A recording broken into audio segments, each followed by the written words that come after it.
आता बघूया टॉप 9 महत्त्वाच्या बातम्या। महाराष्ट्रात मान्सूनचं आगमन, तळ कोकणात मान्सून पोहोचला तर काही भागामध्ये पावसाचा जोर वाढण्याचा अंदाज, हवामान विभागाची माहिती। या दरम्यान सोसाट्याचा वारा सुद्धा वाहण्याची शक्यता। केस कटिंग आणि दाढी करणं आता महागलं, सलून व्यवसायाला सुद्धा महागाईचा फटका। सलून सेवेमध्ये 20% दरवाढीचा महाराष्ट्र नाभिक महामंडळाचा निर्णय। आजपासून राज्यभरात नवी दरवाढ लागू। केस कापणं, दाढी करणं, हेअर कलर, फेशियल करणं आता महागणार। 4.5 महिन्यांमध्ये नागपूर विमानतळावरून 12,22,000 प्रवाशांची उड्डाणं, तर 4 महिन्यांमध्ये विमानतळाला 74,86,00,000 महसूल। प्रवासी वाहतुकीमध्ये ही लक्षणीय वाढ। चंद्रपुरातील कॅन्सर हॉस्पिटलच्या सर्व्हरवर सायबर हल्ला, रुग्णालयाचा महत्त्वाचा डेटा लॉक। दरम्यान 75 लाखांची खंडणीची मागणी, रुग्णालयाची संपूर्ण डिजिटल यंत्रणा हॅकर्सनं ताब्यात घेतल्याची माहिती। रामनगर पोलीस ठाण्यामध्ये अज्ञात सायबर चोरट्यांविरोधात गुन्हा दाखल। शासकीय जमीन हस्तांतर आणि पुनर्विकासाचे अधिकार आता जिल्हाधिकाऱ्यांकडे असणार। महसूल मंत्री चंद्रशेखर बावनकुळे यांचा निर्णय। ही प्रक्रिया जलद होऊन सर्वसामान्य नागरिकांचा पैसा आणि वेळही वाचणार। बीडच्या ऊसतोड कामगारांच्या 4 मुलींची मुंबई पोलिसात भरती, तर बालविवाहाची प्रथा नाकारत उषा, अर्चना, गीतांजली आणि शीतल यांनी मिळवलं यश। 4ही सख्ख्या बहिणींच्या जिद्दीचं सर्व स्तरातनं कौतुक।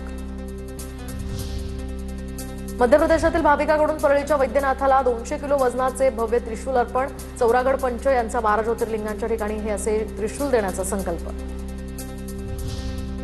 धाराशिवच्या परांड्यामध्ये एफडीएची धडक कारवाई, गोपनीय माहितीच्या आधारे 3 गोदामांवर एकाच वेळी छापे, तर 1,02,00,000चा अवैध गुटखा जप्त। आरोपींविरोधात गुन्हा दाखल। वाशिममध्ये नकली नोटा चलनात आणण्याचा प्रयत्न, आरोपीला अटक, तर 10 लाख रुपयांच्या नकली नोटा जप्त। आरोपीचे 2 साथीदार टोलनाक्यावरून फरार झाल्याची माहिती।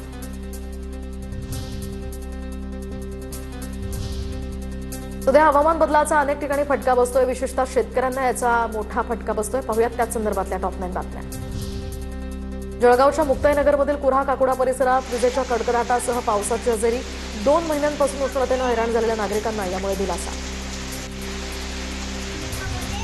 वाशिम जिल्ह्यातील मानोरा शहरात आज दुपारच्या सुमारास मान्सूनपूर्व पावसाची हजेरी, तर गेल्या काही दिवसांपासून वाढलेल्या उकाड्यामुळे नागरिक त्रस्त झाले होते। मात्र अचानक आलेल्या पावसामुळे वातावरणात गारवा निर्माण झाला असून नागरिकांनाही मोठा दिलासा। बारामतीमध्ये वादळी वाऱ्यानं केळी बागेचं मोठं नुकसान, बारामती तालुक्यातल्या करहाटीमधील केळी बागेचं मोठं नुकसान। उपमुख्यमंत्री सुनेत्रा पवारांकडून नुकसानग्रस्त भागाची पाहणी। जून महिन्यातील 1 आठवडा उलटला तरी सुद्धा गडचिरोलीकरांना उन्हाचा कडाका सहन करावा लागतोय। गडचिरोलीमध्ये 42° तापमानाची नोंद। महत्त्वाचं काम असेल तरच घराबाहेर पडा, असं नागरिकांना आवाहन।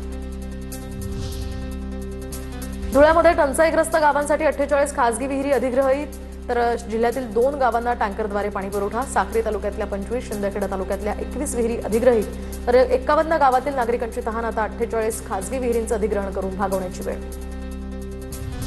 वाशिम शहरामध्ये पाणी पुरवठ्याची पाईपलाईन फुटल्यामुळे हजारो लिटर पाण्याची नासाडी। एका बाजूला शहरात भीषण पाणी टंचाई असताना दुसरीकडे अशा प्रकारे पाणी वाया जात आहे।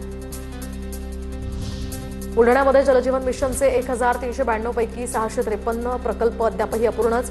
कागदोपत्री प्रगती आणि प्रत्यक्ष पुरवठा यामध्ये दोन्ही मोठी तफावत असल्याचं चित्र समोर। तातडीनं ही कामं पूर्ण करण्याची मागणी।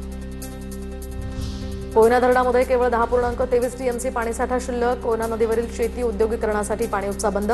धरणातील फक्त पिण्याच्या वापरासाठीच विसर्ग सुरू करण्याचे आदेश। नियमांचं उल्लंघन केल्यास कारवाईचाही इशारा। मान्सूनच्या पार्श्वभूमीवर आता अमरावतीच्या ग्रामीण भागामध्ये नद्यांचं खोलीकरण, तर 2 आठवड्यांमध्ये नद्यांच्या खोलीकरणाचं काम पूर्ण होण्याची शक्यता। यंदाचा पावसाळा कमी असल्यामुळे जलसाठे भरून ठेवण्याकडे कल।